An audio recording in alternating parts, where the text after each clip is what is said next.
Now, before we commence our conversation on the arbitrary pricing of goods and services, Joseph Watson went out to talk to some Nigerians, and that is what he brought back.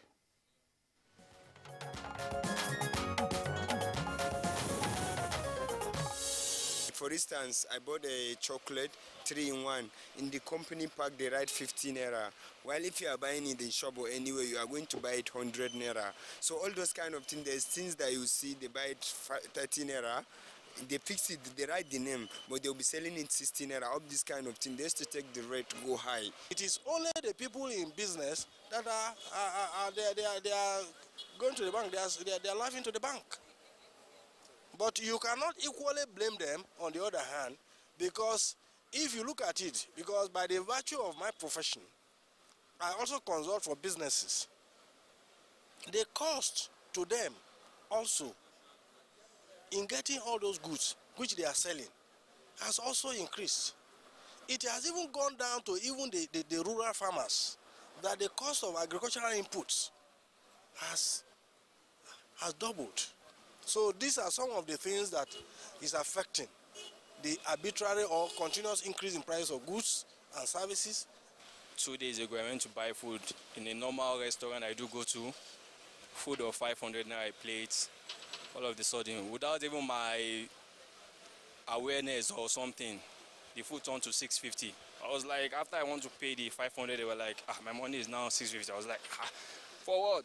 Things that cost, things that this, things that every day is what we hear almost every day. But from my own perspective, I'll trace it to insecurity in the country. You know, this is a system. When one aspect or a sector is affected, it cut across to affect every other thing in the country. Just there are some countries that depend solely on agriculture. We call that, okay, let me just say, agrarian economy. Agriculture has been threatened by insurgency, banditry, Boko Haram, kidnapping, and thereabouts. Farmers are now afraid to go to farm, because if they go, they will be kidnapped or they will be killed. So in one way or the other, those that are opportune to go to farm, definitely when demand of something is more than supply, it affects the price.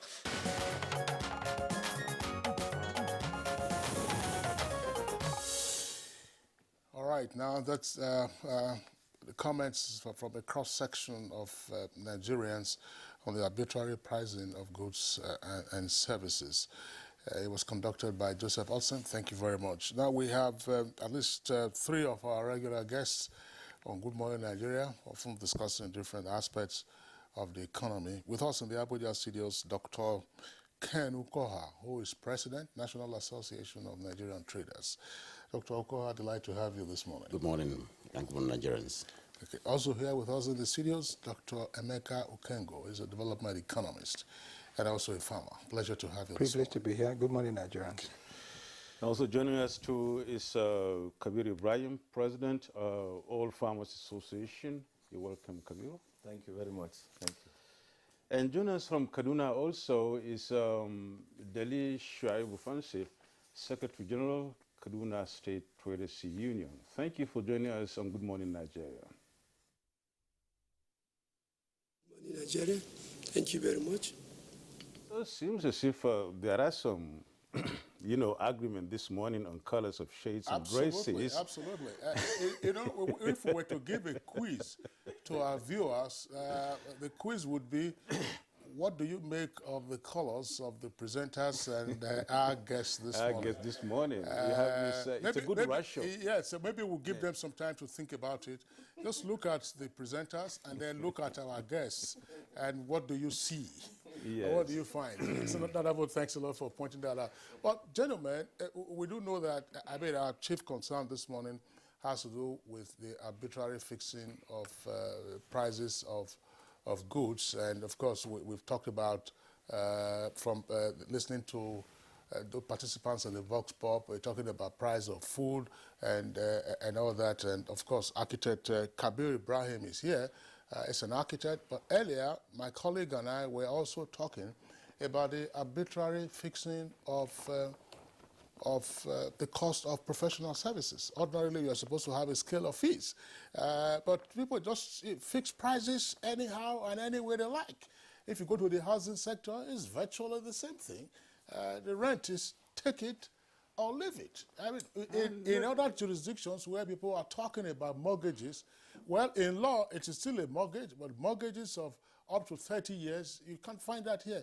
You are lucky if you get a mortgage of 36 months. That's to say, they will outline it. The down payment will be 75%, the down payment you must complete it, sometimes within 3 months or you forfeit it. And that's why some persons would argue we're having major challenges with our economy. But let's, gentlemen, begin with your different areas of competence with regard to the arbitrary fixing of the prices of goods. We know there are many constitutive factors, but it just looks like the buyer is at the receiving end. Cartels are probably in operation or otherwise. Dr. Kenuka, why are your people treating us this way? Thank you very much. I think when I heard the word arbitrary, I felt I should speak to that. I am not sure that that word could be right. Looking at a lot of factors in contemporary business and then contemporary economics of the country. Now, looking at the background story by your correspondent, you will discover some factors that were brought to bear, essentially insecurity, which has reduced productivity. And of course, when productivity in terms of food commodities is low, it means also that the price will go high, and that's the economics. Again, however, if you take a look at what is happening outside insecurity, you look at the impacts of insecurity itself. Essentially, majority of the roads in Nigeria today appear to be deserted. You know why? Because of insecurity. Movement of goods from one end to another becomes difficult.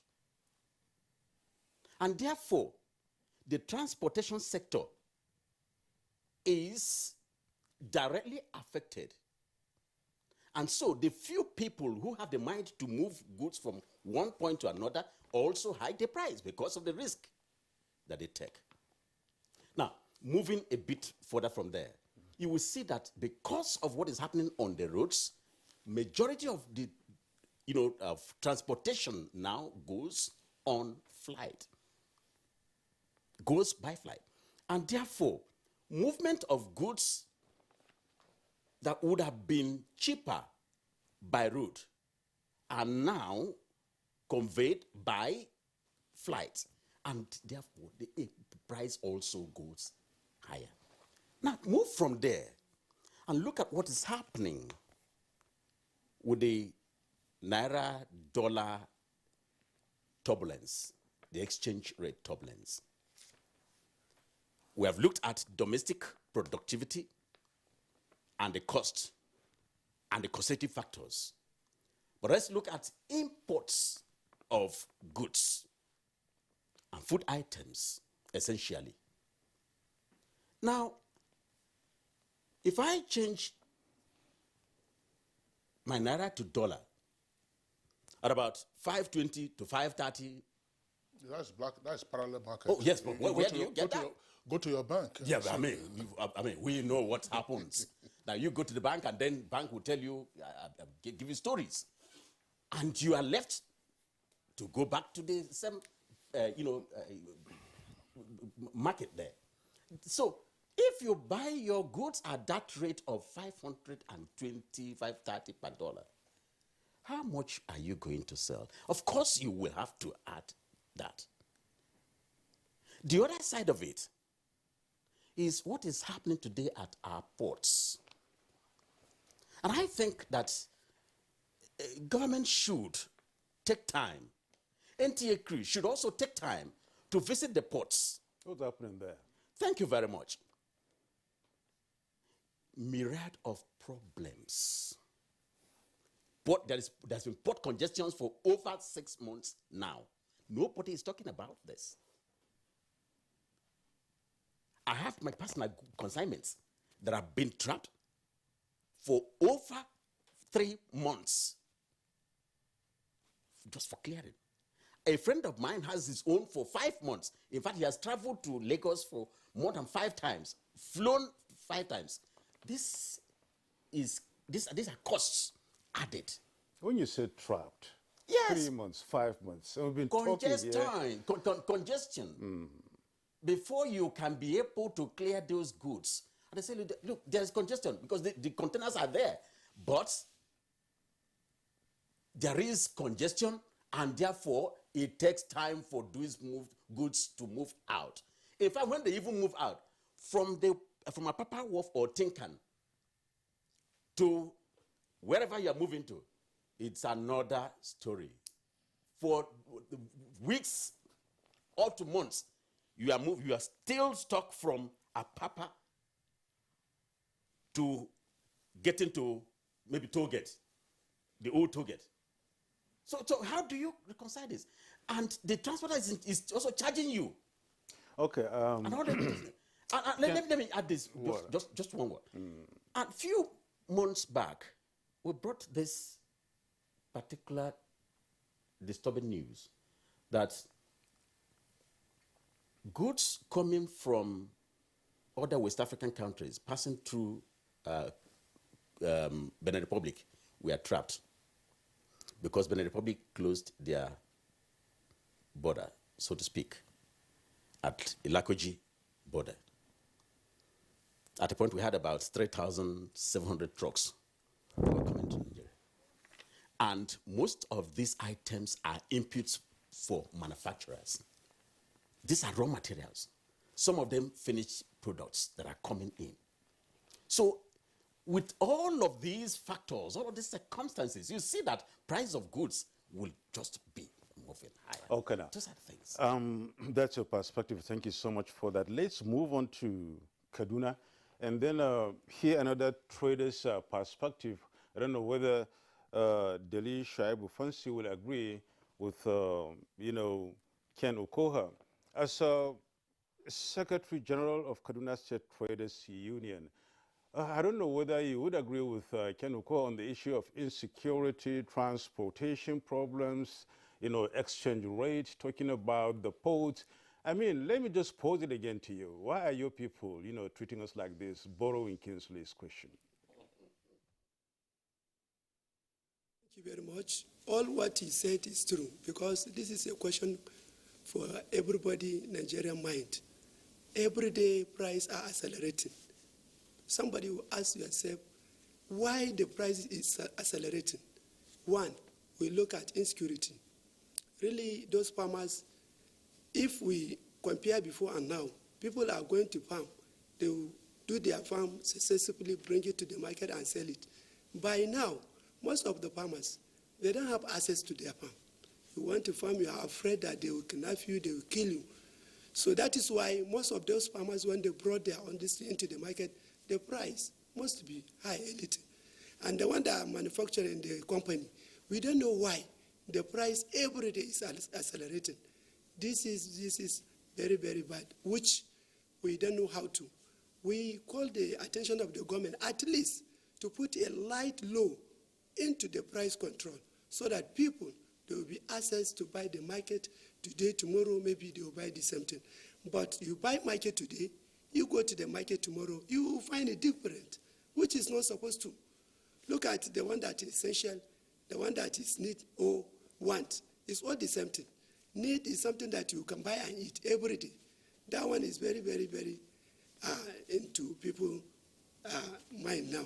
You even common tomatoes, even common spaghetti you are buying. You buy spaghetti today, you buy it at the rate of 280 per one sachet. Tomorrow you go to the market, they will tell you it's 300 naira. From where? When you ask to the people that they are selling inside the shop, they will tell you that that is how they buy it. They buy it cost, they must sell it at the same line. So we don't know how all this thing is happening. So the government have to come in and look at how, even though if it will put a light law so that they will make a price control, this one will help the masses. This is one of the contribution I want to say by now. Okay, thank you very much, Dale Shwaibu Fancy, for your opening comments. We'll return to you. Now, back to the studios here. Let's bring in Architect Kabir Ibrahim, President, All Farmers Association of Nigeria.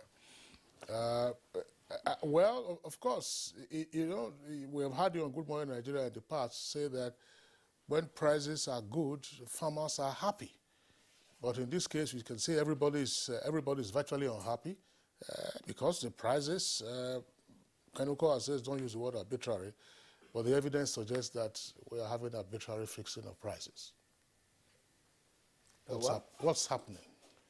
I would like to align myself with what the previous speaker said. That is true. We have a mixed economy in this country, so you cannot have price control. Whatever you produce, whatever you sell has to find its own level. But there is what is called scrupulous trading. You will now truthfully know your costs, and then you will fairly put a profit margin. There are many, many alignments in the UN. You align to the achievement of the Sustainable Development Goals, and your business should be transparent.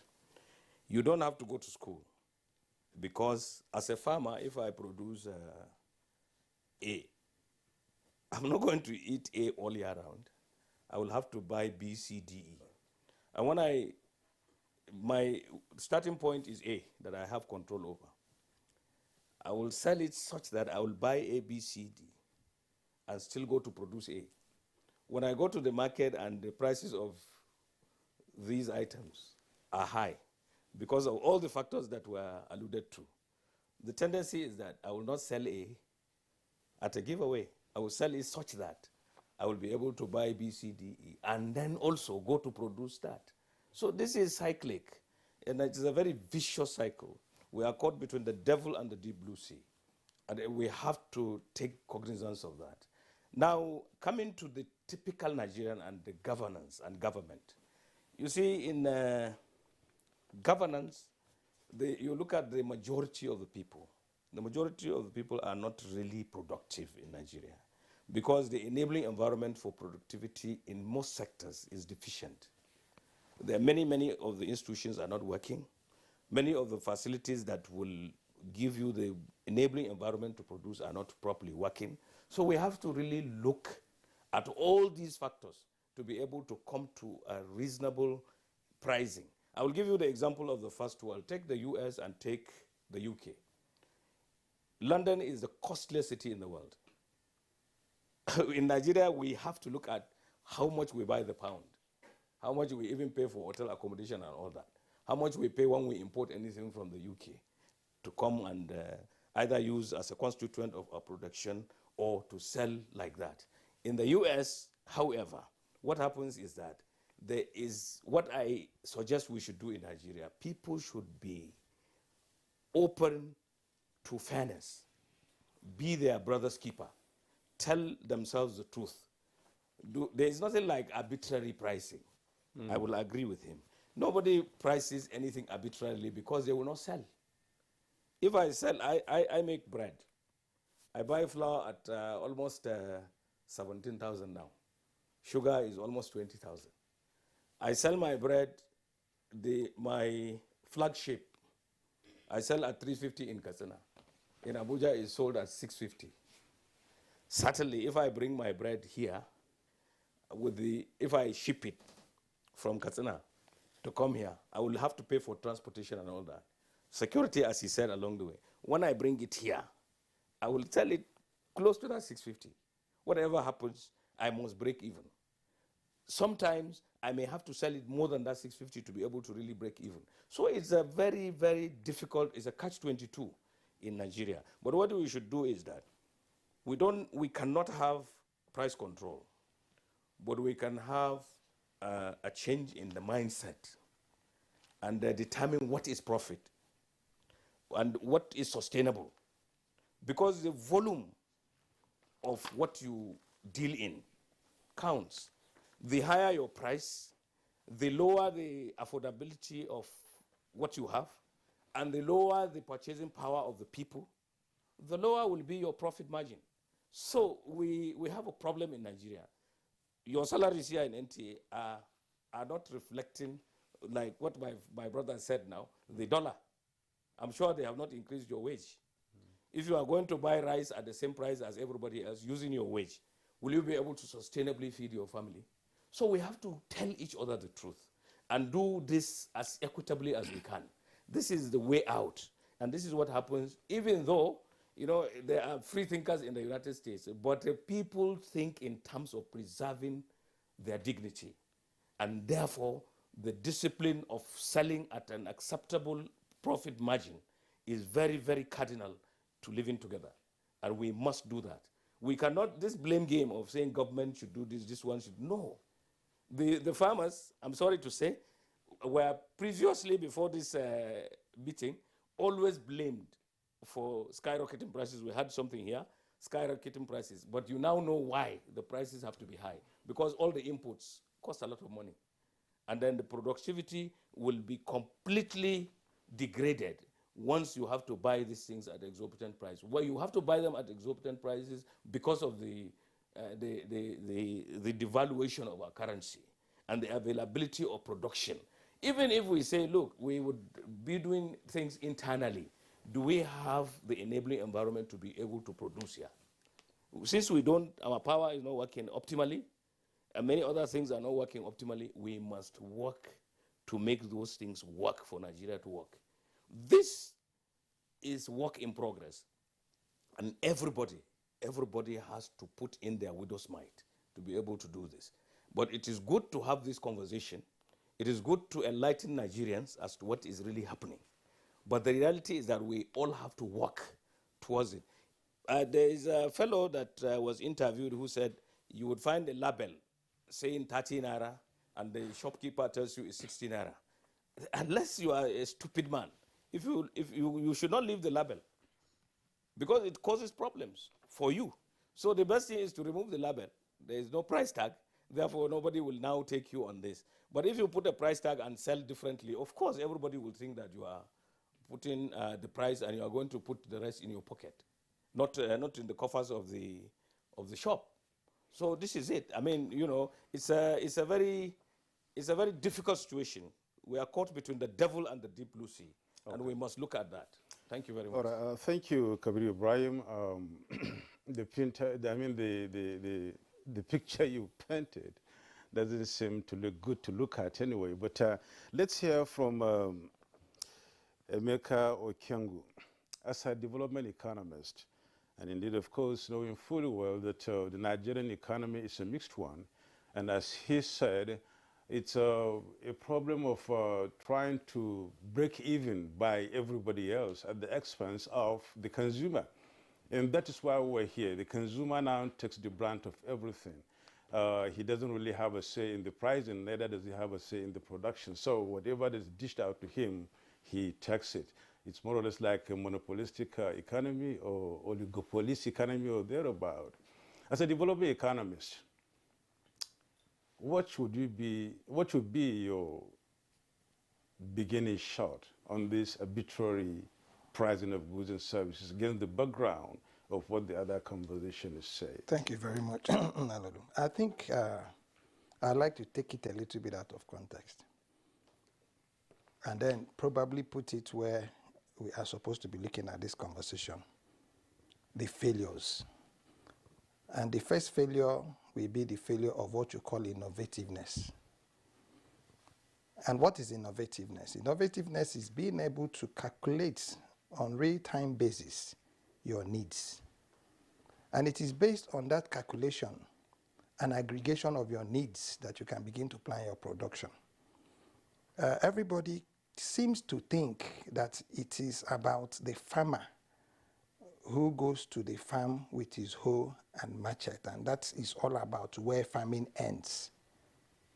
That is thinking very pedestrianly to a very large extent, but is also thinking realistically. But if we were to think innovatively, we should have known that food production does not necessarily mean taking a hoe and a knife to the bush to go and start planting. That the world is moving, the globe is moving to this point where we are no longer just talking about food and farmer. We are talking about food and technology. Now, Architect Kabiru might need to tell us what they call talia in Hausa. Okay? Do you know what talia is? You know too. Talia is spaghetti. True? And what is this spaghetti made out of? Grains. Locally made. And if you know the nutritional value of those things, you will know that what it is we're eating from this spaghetti that my brother mentioned that he went to buy and the price are increased. You know, you can't match them. But do you have any technology that's been able to support those people that are producing those talias to be able to now increase the volume you need to begin to unlock the values? So I think the first thing we should be blaming for this is that we must put what this problem is at the center. At the center of it is availability. The moment goods are available, they become competitive, especially when you have volume. So if you're not planning availability and you're leaving this thing at market forces, and remember that these prices that they put there really is actually some advertisement gimmick. And that's why, you come out in the morning and say, this thing I bought for 13 naira today is 16 naira. The people who are producing these things know that the people who are selling it are not selling at 16 naira. Again, the failure of what you call the consumer protection systems. Because if somebody has put a price tag on 13 naira and some other person is selling at 16 naira, and there's nobody to question what had happened in between, then it's also a failure of your systems. And what I think is most important for us here is that this now presents a national challenge. My brother Ken has talked about goods, and what struck me when he was speaking was that he used two words, inputs and finished products. 300 trailers coming from Benin Republic into Nigeria. That should worry us. 3,700. 3,700 inputs for our manufacturing subsector. And my big brother, Architect Kabiru, now caps it by saying that we don't even have what it takes to be able to even support these local industries. So it is again failures of systems. So what Ken has said is supposed to be a challenge to the Ministry of not Agriculture, but the Ministry of Science and Technology and the Ministry of Industry and Trade. Now, if in Ogun alone, you have more companies than you have all over the West Coast, and we have 3,700 trailers bringing inputs into Nigeria, then somebody should have his head on the slate. We're talking about telling ourselves the gospel truth now. Kingsley also mentioned about peanuts and granules, costing a bottle for 900 naira. And I want to ask him a very simple question. When was the last time he drove past any cashew plantation and he had anybody tending to those trees or pruning them, if he had even ever seen one? I've seen many. Okay, I'll shock you, sir. The bottles we are pricing actually came from Ghana. Most probably. Because you have a Ministry of Environment who is also not truly and thoroughly in charge of our agroforestry. So who do you hold for the failure of our agroforestries to be able to now produce these inputs? Who do you hold? How many? And I'm daring to say this. Ken has said, take a camera and go to the ports. Can you also please take a camera and go to our nurseries? Because this is the beginning of the problem. You're talking about the farmer who's producing food crops. But you're mentioning cash crops now because cashew is not a food crop, it's a cash crop. Now, can we also now take cameras and go to these nurseries to even see where these challenges are coming from? How many of our agroforestries are left? We keep talking about insecurity. Yes, it's a major problem. I agree it's a major problem. But those people who are also in the bushes also eat food. They don't sleep on air. So this food challenge also affects them. Point I'm trying to make simply is that I think it is time for us to be able to step out of this silo mentality and begin to now aggregate everybody who is important. AFAN is very critical to us planning a food program that can work for Nigeria. Unfortunately, the president of AFAN is just not educated. He's an architect. And he has a mentality of planning. That's what it takes for you to be an architect. Okay? Ken, who is in charge of the traders, has a PhD in economics. He also has a mentality of planning and thinking and aggregation. Now, you have the Ministry of Science and Technology have changed their name into Ministry Science and Technology and Innovation. Who has now interrogated what we mean by innovativeness? And what does it mean? What does it require for you to begin to now engage in innovativeness? How many of our research institutions have you now gotten ready to play in this era or space of being innovative? So in trying to deal with the Nigerians' problem, it's unfortunate that us who are the masses are the ones bearing the brunt. But I think the way forward is not for us to keep complaining. It is about, at the core of everything that is wrong with us is one word: volume, that we have not been able to create, to be able to now unlock the values that can be able to take the added cost, which is the reason why you now have the challenges you have in what you call, your praxis differences. Thank you very much. That'll be my opening. Okay, Dr. Okengu, thank you very much again for your opening comments. Back to Dr. Ken Okoha. And by the way, gentlemen, we're all familiar with what is happening. We are focusing on this now because of the, if you like, exaggerated prices that we are all confronted with. This has often been a Nigerian challenge, but sometimes when you overprice your goods and services, you are out of the market. We recall that some years ago, if you went to the market, I mean, you came to your market to buy any goods, maybe even say food items, prices were relatively stable for long periods of time. Other than the cyclical variations you might find, oh, this is not a tomato season. Oh, there is tomato. There was one thing they called tomato Ebola one time, that came and they said you can have that. Oh, potatoes are not coming right now, but the price regime was relatively reasonable. And after a few weeks or a few months, you came back to normality.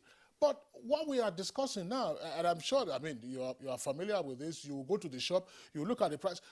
If you go to some supermarkets, they don't even have price tags again, either on the shelves or on the goods. It is when you get to the till, you just put it, the register shows, brrr, this is the amount you are supposed to pay. So this is what we are dealing with, Dr. Ken Okoha. Some persons would argue it's a seller's market. Yes, Architect Kabiru talked about scrupulous trading, but it would appear that we are dealing with unscrupulous trading. Fix the price, but they will buy anyway. Again, let me correct this. There is no trader that is not a buyer. Every trader in the market is a buyer. And I want to go back to the instance you gave about a bottle of granite. 750, all of a sudden, 900. Now, a basket of granite was selling for 19,000 naira. I mean, a bag, 19,000 naira. Within 1 week, it was 23,000. By last week, this last weekend, is 30,000 naira. I'm just giving you this. Yeah, so what is responsible for this? Thank you very much. This is part of what we are getting at. One is because where granite is coming from, transportation has been cut off. And therefore, those who have it feel they don't have more coming in. Then, a few that comes in would create a margin of the transportation cost. And boom, the price goes. But That's Kane, if I may just come in a while yes. here. When you talk about the granite example you gave, yes. all right, coming from, I mean, where it comes from, there is a problem.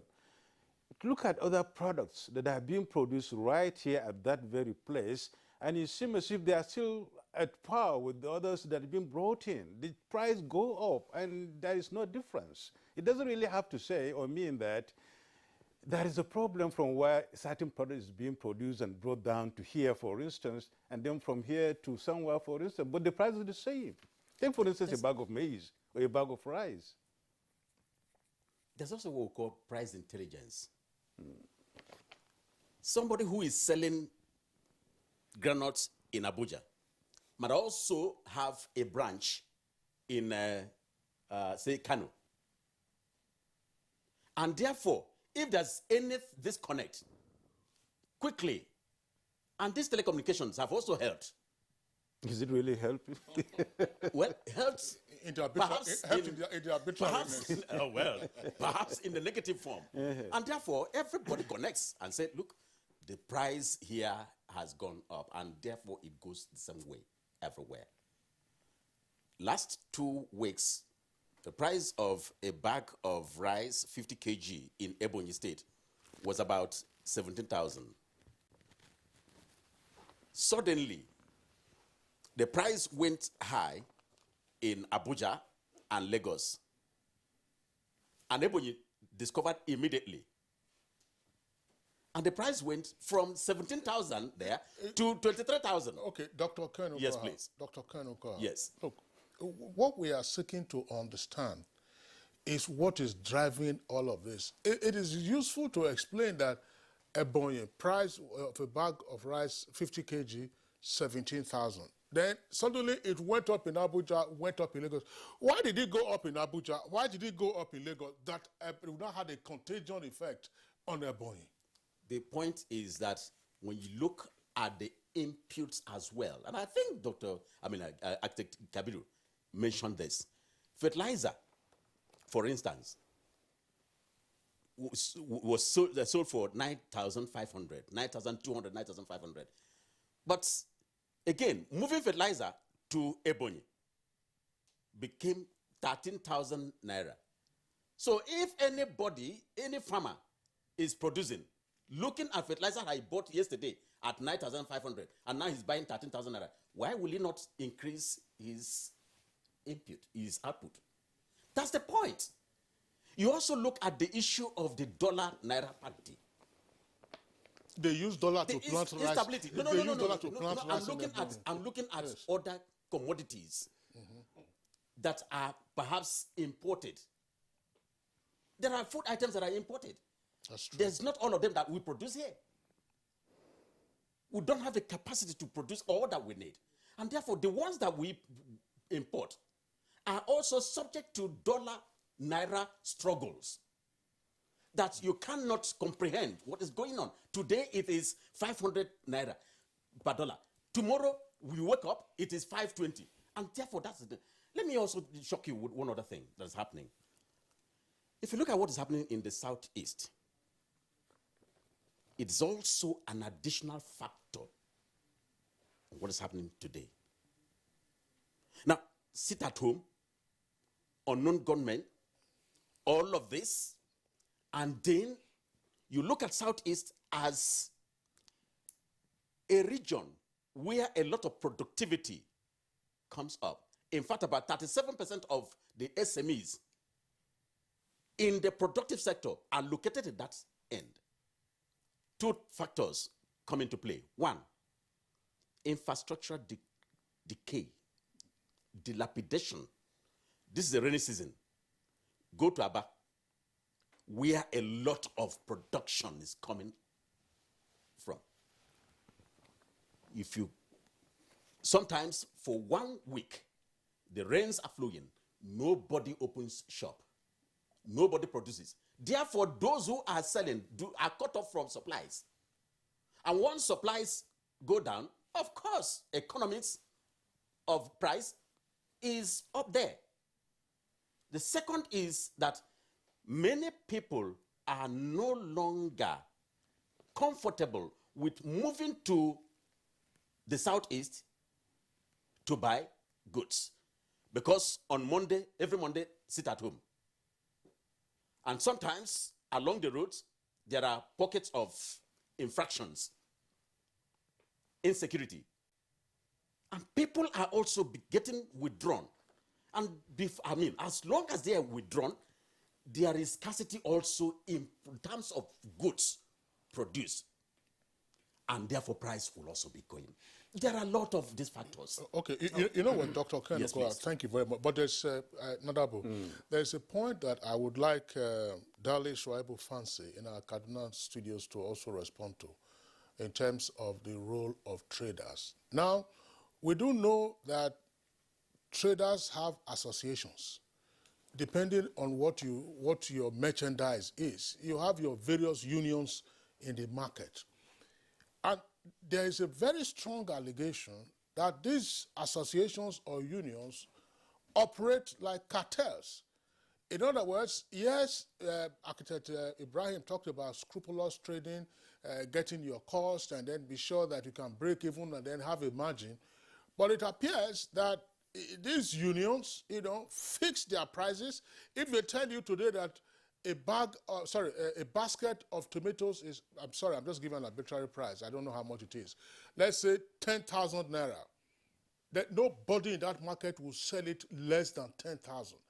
And the reason is that there will be sanctions against any trader who sells below that price, even if, I'm not saying that undersell or undercut your fellow traders, but these arbitrariness, they just come, they fix it, and then everybody says, look, take it or leave it. You go around the market looking for a markdown you won't find. Why do your people do this? Why?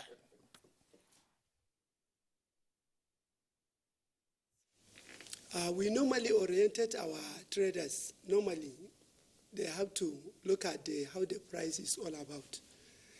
We told them that at least everybody have to be realistic, to look at the price, to sell very cheap price to our masses, which is even the God will bless the money that they are getting to. But for we to tell the traders this is the actual amount you are to sell your goods, we not do so. But we tell them at least they have to subsidize their own price so that the masses will be able to get into the cheap price. Yes, I agree with you that we have a different association, and the association, it was there in the different type of the market. We normally telling them that at least each and everything you are doing selling, at least you have to look at how much I buy it, how much I will put as a gain. You will put your gain, but at least you have to consider, look at it the way you will put so that the masses will be getting to buy it as a cheap price. We did that. But market, as I said, I know that it will be difficult to win Nigerian that to put a price control. Why? Because, but we look at some our neighbors' country that they guide in terms of the price control. But in Nigeria, we only need, as you buy as your own convenience and you sell it to your own convenience, which is not the best for the Nigerian. That is why I said if there is any way, even for the Ministry of Commerce and Industry, if it is coming and to be monitoring the price, how the price is going, it will be good to our own mercy. So that is how, in this way of price. Thank you. Nadabo, it didn't address the issue of the unions fixing prices, and then you find the prices are uniform. All right, it's almost like, okay, the company is no longer operating now.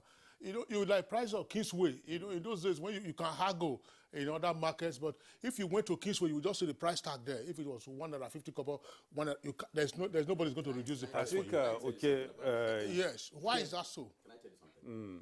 You see, like I said earlier, there is no trader that goes to the market that does not want to break even. That's one.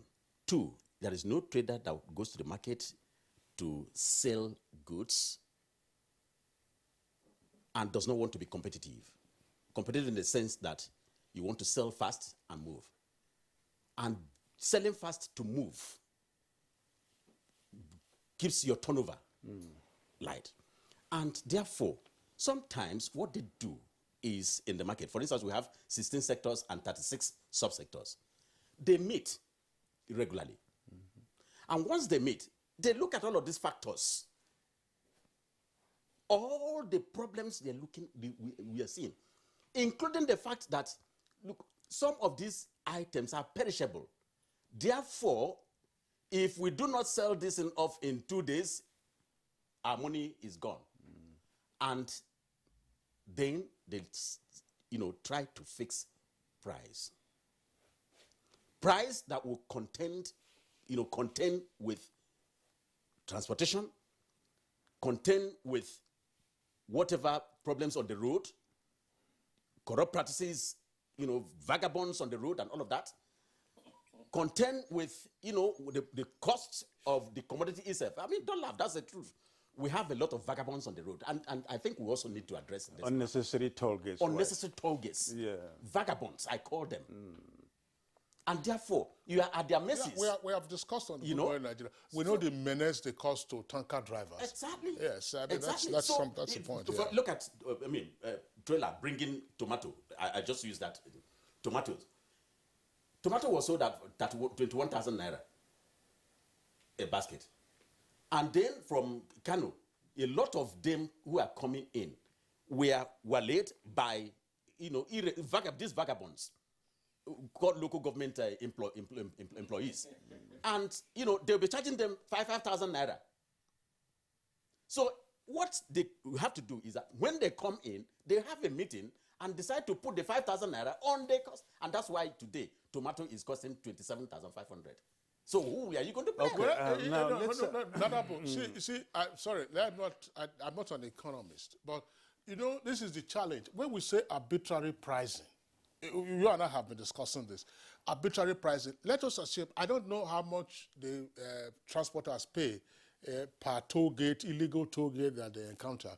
But it's like, the typical road transporters, let's say intra-city, those buses, if fuel price goes up by 1 naira or whatever the thing is, the increase that you will find as a passenger will be double that amount. And you have the same number of passengers that you are taking. That is price gouging. That is the arbitrariness that we're talking. I don't know. Again, we're not blaming traders necessarily, but nobody sits down to do the real mathematics to say, okay, it has cost this much to come. If we put this margin, this is what will be our gain. It's just say they are charging 5,000 per this, the way you speak, price goes up. Even at that, Kingsley, it goes beyond just having to gauge the price. People have become very unfair now and very unscrupulous.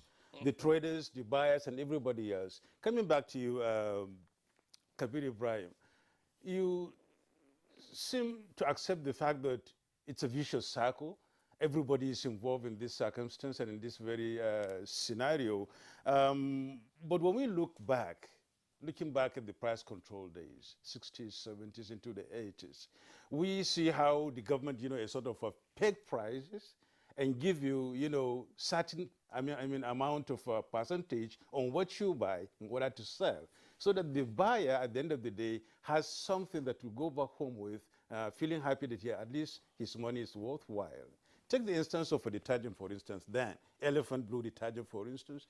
And when the government sells it, maybe a carton at 19,000 naira then, and then says the buyer, or rather the wholesaler, takes it at 19 and then sells it at 21 naira. Then the retailer now sells it at maybe 25 naira, having 4 naira at the top of it. Now this is where the whole thing lies, and people were happy then, okay? But here we are today. It's arbitrariness. You seem to be averse, especially you, Kabir Ibrahim, about price control, while Ali Shaibu in Kaduna is saying it should be the way out. I don't know what Ken would say about that, and of course Okengo will say. But we'll talk about this after the break, so that we'll now see how the government can come into it and then give the consumer a soft landing in this situation. You're watching Good Morning Nigeria. We'll take a break now. We'll be back in a moment. Stay with us.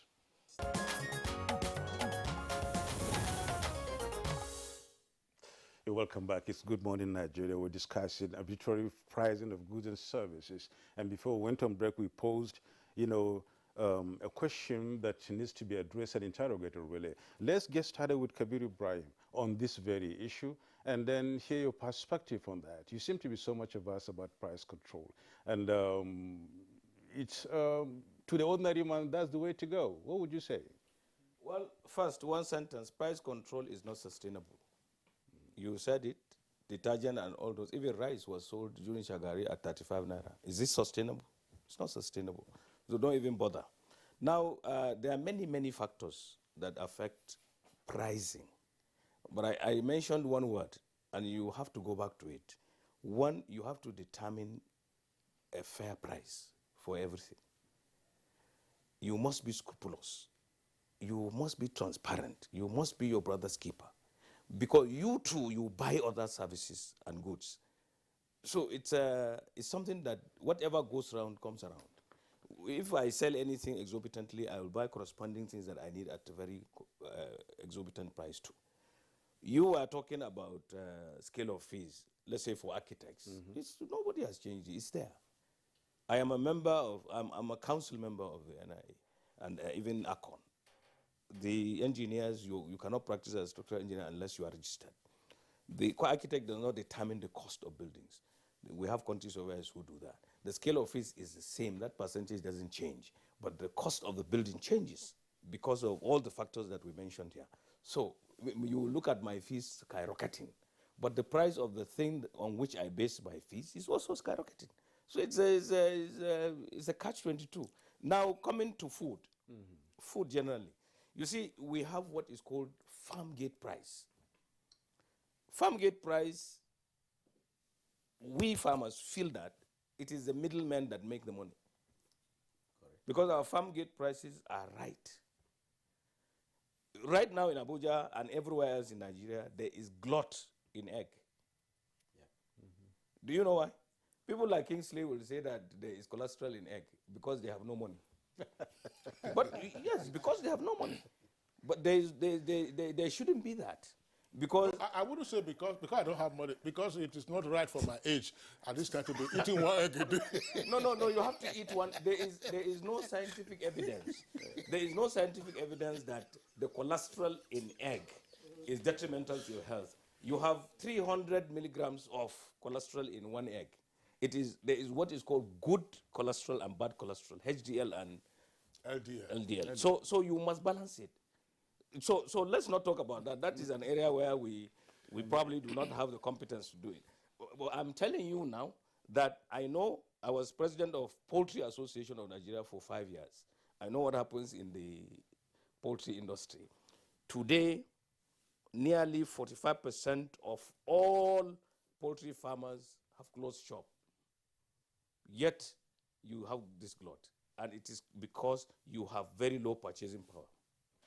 Certainly, yes, during the rainy season, there is serious competition because our guinea fowls and all that in the bush lay eggs. And there is egg from there that will come to the, add to the housing, to the ones that are domesticated and all that. But I'm not cutting you short. Even with the glut, the egg price still remains high. Yeah, but the cost of production, how much is the feed for layer now is minimum 6,400 for the 25 kg bag. And because all the things that go in to produce it, the energy component, which is maize, how much is maize now? How much is lysine? How much is methionine? How much is groundnut cake? How much are all these things? Oh, but they all compound the price. This is why I said about 45% of producers have closed shop. Yet you have glut. The glut is coming because of purchasing power of the typical Nigerian. This is a fact. I have 17 companies. In this country, I have barometers that tell you whether things are working or not. Okay. I will tell you something why I even got into agriculture. At the advent of politics, I was consulting. I've been consulting for nearly 34 years in architecture. At the advent of politics, it was very difficult for me to get patronage because I was not a card-carrying member of the party in power.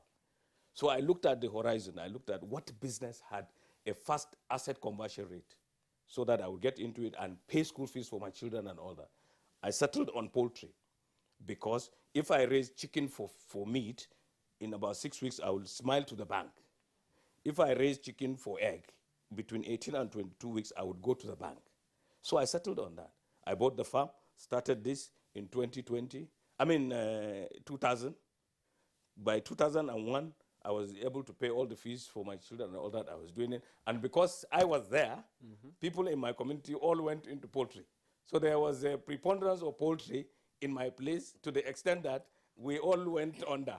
Today, if you look at the poultry industry, the population is very great. When I rose to become president in 2008, we were sitting on an asset base of $2 billion. Okay. We were the most important commodity in Nigeria. Today, we are in trouble because we share the energy component with you. The maize, nobody knows the amount of maize that the poultry people take. So there is a serious competition between that consumed by human beings and that consumed by animals. And productivity, as my friend doctor said, the productivity is still hoe and cutlass. It shouldn't be, we should mechanize. There should be automation. And it says also that, there is no one looking at the metrics, that's to say the numbers, to say, as you're talking about now, to say, look, that's what Okengo mentioned earlier. Okay, how much maize will be consumed by humans? How much maize will be consumed by animals? Who is working out the math and therefore boost production? Now, I'm very happy you posed this question. AFAN has just signed an MOA with Afredeco. Afredeco is a consulting company that works with NIMSI. And the World Bank has given Nigeria $433 million and is in the CBN to help NIMSI to capture or to know the population of Nigeria, name and register people, identify them. 150 million will be captured and farmers will be among those people. And we will get it free of charge. We will now be captured on that data platform with all the competencies we do, the parameters involved there, the coordinates of our farms for those doing agronomy, and we will have a data. We will now know the people involved in maize production, for instance. We know the productivity, general productivity here. We know the seed types that will optimize this. We know the technology that will do this. We know we have been talking about mechanization. You know, we are going to get from Brazil. Since 2017 up to today, we don't have it. Dr. Congo has been talking about science and tech. I have said the incubation centers should be used to rehabilitate those tractors that are lying in all our farms, broken and all that, put them together and make them work. Also encourage our people, indigenous manufacturers, to produce some of these implements, even produce mini tractors so that they can produce more. This is why Brazil is able to even sell to us. They started from here. Every country in the world, if you look at Poland, you look at even Russia, they started from crude means and now they are there. So we should do this. This is the way to go. This country will not be where we want it to be if we don't all work towards making it happen. The blame, you see, when I say that I don't want, in fact, in a mixed economy, you cannot have price control, but you have many cross-cutting issues. You can see the consumer protection. The consumer protection is indirectly talking about price control because people have to justify why they are selling this to you and is it worth what you are doing? It is there indirectly. But for us to come out and say this should be there is anathema to free trade. And we will not be able to play in the global space if we do that. And with AFTA now, Africa is a very, very big market. And if we do, we act very well, we will be able to play a very, very important role there. We will be the giant of Africa in name. If we don't participate fully and sustainably. Kabir, we will not have the time to come back to you, but finally, maybe in 60 seconds, talk to us about the fairness you earlier mentioned at the beginning of this discussion. There seems to be no fairness from what you said from the buyers and the consumers and everybody in this country. No, everybody seems to be on its own, thereabout, having to make it as much as we can, no matter what, when the situation poses itself. Take a distance of, the fasting period, for instance. When prices are supposed to be at least go down, they go up. And when they go up, they hardly come down again. The next fasting comes and meets it. So the fairness is not there. Talk to us briefly about this is where I mentioned unscrupulous people and being a brother's keeper. Now, this takes time. It needs reorientation. It needs talking to the people, getting them to understand this. Look, this action you are taking. In fact, there was a person that I had to engage when, fuel was very difficult. I live in Katsina. The Bumburutu people used to sell petrol at a very exorbitant price. And then I told one man, I was buying from him because I didn't want my cars to get bad. And his mother was across the road trying to to take a commercial vehicle to one village. And she was going to, of course, pay a lot of money. And here he was making good money from us, selling at a very terrible price. And I told him now, okay, you are taking all this money from me, but have you asked your mother what she is going to pay for that transport? If you sell this at a very reasonable price, probably that transport more cost will be low. So we have to do that. If we don't do that, we'll not get anywhere. And the people who are manning all these institutions, as he said, are Nigerians. You must put them there on merit. Okay, Architect Kabir Ibrahim, thank you very much. Dr. Emeka Okengo, you know, the economic system that we operate now is market economics, and that has triumphed since the collapse of the commandist economies of the Soviet Union in the late 1980s. That's the triumph of market economics. But still, in the champions of market economics, we still find price stabilization mechanisms. Price stabilizations, I mean, strategic reserves, for instance, oftentimes come to help when you're having price gouging of this nature. To say, okay, pour in. That way, you know, the whole idea of supply and demand, or demand and supply, you can have some equilibrium, I mean, for certain kinds of commodities. Are we so you know, into market economics without realizing or seeking to also activate some of the safety valves for the protection of the consumer and ultimately for the economy? We are so much into not protecting our producers, and we are so much into our producers trying so much to be able to now pay off their bank debts that everybody's eye is on the money. Architect Kabiru is a baker. He imports sugar. He has a facility in Katsina State. He imports flour. People are forgetting that 20, 30 years ago, Savannah Sugar in Nigeria was exporting sugar. And the countries that Kabiru is importing from has been supplying sugar, never stopped production for one day in the past 20, 30 years because of this storage that you talked about, Kingsley. Now, we have silos. We had 400,000 metric tons and increased it to 1.2 million metric tons. We don't have anything up to 10% of installed capacities in any of the silos as stand to be corrected. And what we did was to now privatize them to people who had no idea, had no farms, didn't involve AFAN, didn't have AFAN members. Is it not a little bit worrisome that in planning to become the biggest economy in Africa, we are going to take a grant of $400 million from the World Bank or from the United States or whoever it is that's giving the money that is in central bank to give to an institution that does not have primary infrastructure to be able to capture data? And I'm talking about NIMSI. I stand to be corrected. So when they want to begin to do this thing, are they going to be carrying out scoping studies? Are they going to be doing projections? Are they going to be doing absorptions? What are those infrastructure existing today that will be able to support this all-important, assignments to be able to get all of us onto a database? Technically, what it means is that that money is going to be used to conduct the census for Nigeria. That's what it means technically.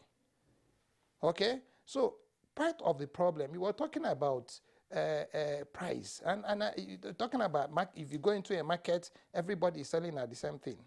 I'll tell you a simple story. Last week, a trailer was burnt in Nsukka, carrying motorcycle spare parts.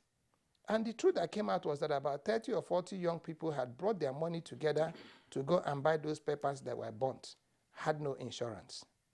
Ditto for this tomato you're talking about.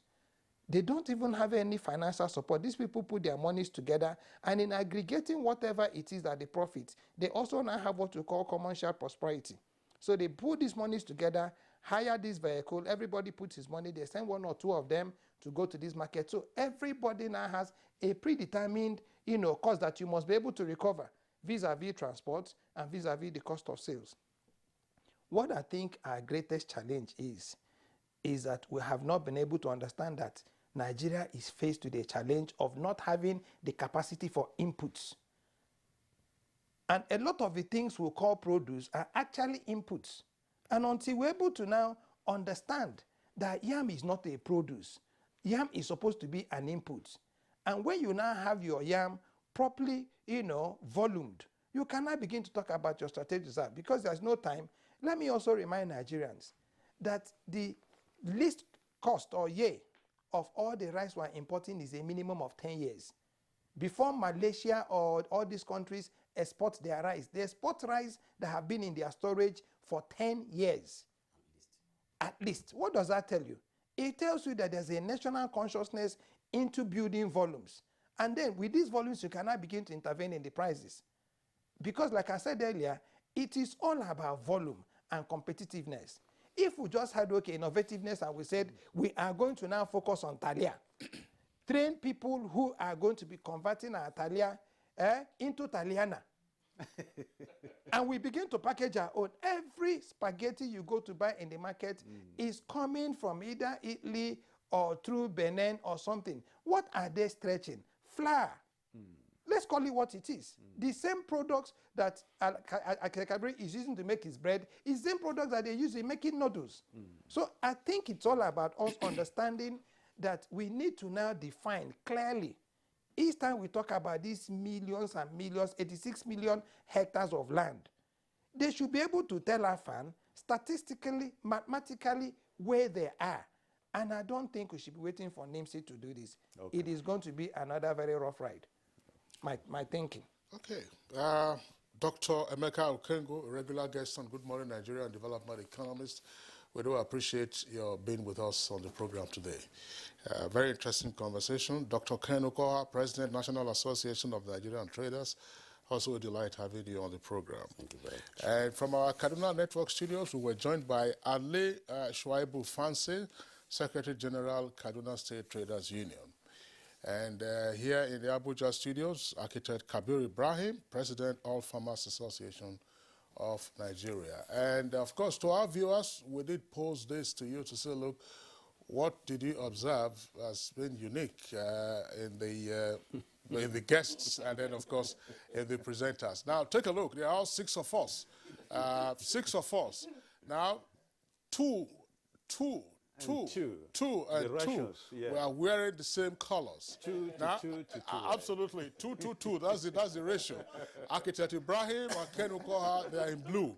And then you can see my colleague Radabo and Dr. Okengo, they are in black. And then Ali Shuaibu and I, we are in gray. So that's the way it works out. Gentlemen, we appreciate your being with us. Thank you so very much. And that's a Good Morning Nigeria for today. We now take sports. 8 Premier League players will be stopped from playing for their clubs this weekend after Brazilian football authorities triggered a FIFA rule to prevent them appearing. Liverpool, Manchester City, Chelsea, Manchester United and Leeds United will all be affected. Players not released for an international window can be banned for 5 days after the window ends under the FIFA regulations. The decision covers 10th to 14th September. Brazil invoked the bans after the Premier League stopped players from appearing for their country if it meant travel to red list countries. Players travelling to red list countries would have to miss several games on their return because of the 10-day isolation period required under UK rules.